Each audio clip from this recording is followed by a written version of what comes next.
I am so happy for you Iman. मैंने अपनी ज़िंदगी में बहुत कम ख़वातीन को ऐसा देखा है जिन्होंने अपनी ज़िंदगी में इतनी प्रॉब्लम्स को फेस करके हिम्मत हारने के बजाय ख़ुद को दोबारा समेटा है। डॉक्टर, इसमें मेरा कोई कमाल नहीं, कि सब अल्लाह ताला की रहमत और आप जैसे लोगों का एहसान है मुझ पर, जिन्हें अल्लाह ने मेरे लिए सबब बनाया ज़िंदगी की तरफ वापस लाने के लिए। तो फिर कैसा एक्सपीरियंस रहा क्लिनिकल साइकोलॉजिस्ट बनने का? बहुत अच्छा।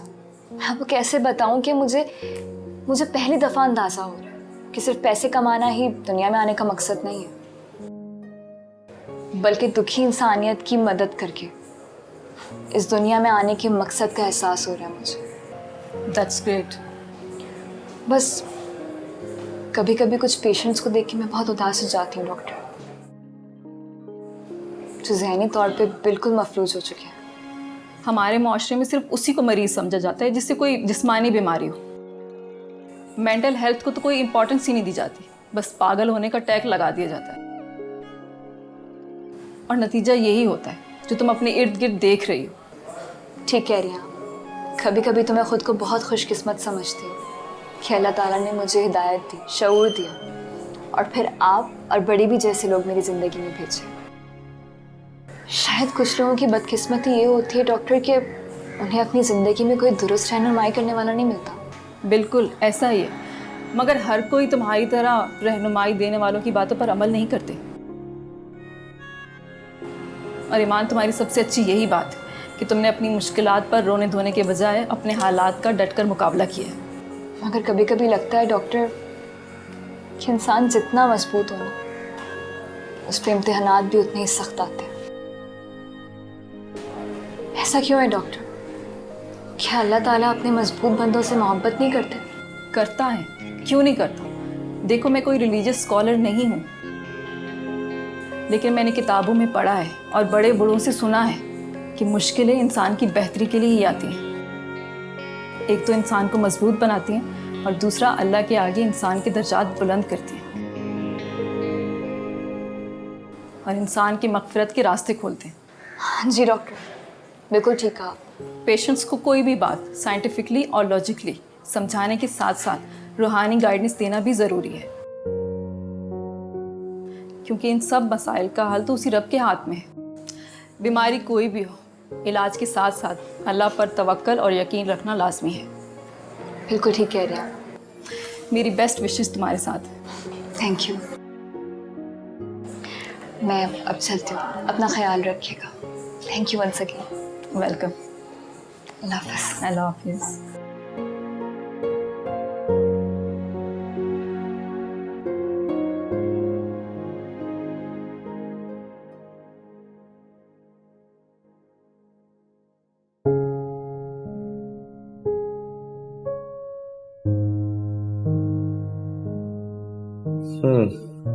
तो ये बात है।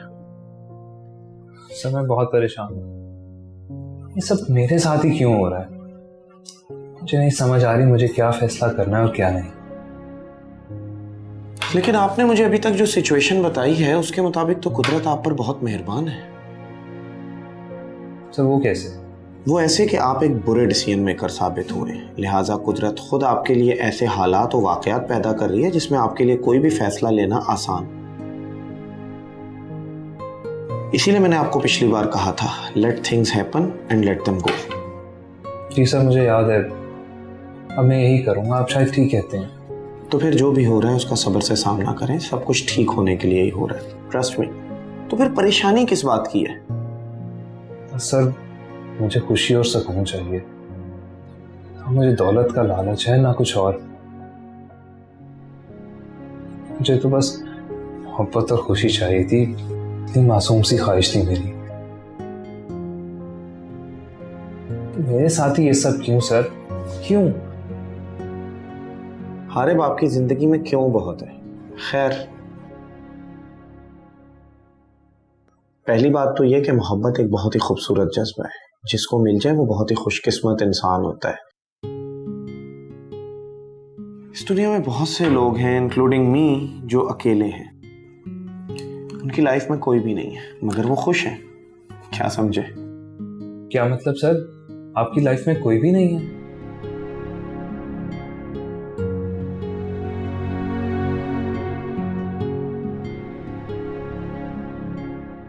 आपने अभी तक शादी नहीं की? नहीं, वो क्यों? बस कभी जरूरत ही महसूस नहीं हुई। आपको कभी किसी से क्या मोहब्बत नहीं हुई? हुई थी, फिर क्या, वो नहीं मिली, दैट्स इट। आप इतनी आसानी से कैसे कह सकते हैं दैट्स इट? बस देख लो, मैं भी इस मुकाम पर पूरे एक प्रोसेस से गुजरा हूं। पहले मैं भी आपकी तरह जज्बाती था, ये उम्र ही ऐसी होती है। फिर मैंने माइंडफुल हैप्पीनेस को जाना और उसकी प्रैक्टिस स्टार्ट की। बस वो दिन और आज का दिन, मैं किसी भी हादसे या वाक़े को अपने ज़हन पर सवार नहीं करता। हाँ, मुझे भी खुशी होती है, मुझे भी दुख होता है, क्योंकि मैं भी इंसान हूं, लेकिन मैं उस कैफियत से बहुत जल्दी बाहर निकल आता हूं। सर, ये माइंडफुल हैप्पीनेस क्या है? क्या मैं सीख सकता हूं? सर, मुझे भी ऐसा बनना है कि मुझे किसी की जरूरत ही ना रहे, ना किसी के जाने का दुख और किसी के आने की खुशी। क्यों? किसी के आने की खुशी क्यों ना हो? अरे ये छोटी छोटी खुशियां ही तो जिंदगी का हुस्न होती हैं। सर, शायद खुशियां ना मुझे रास नहीं आती। अरे जिंदगी से कभी मायूस नहीं हो।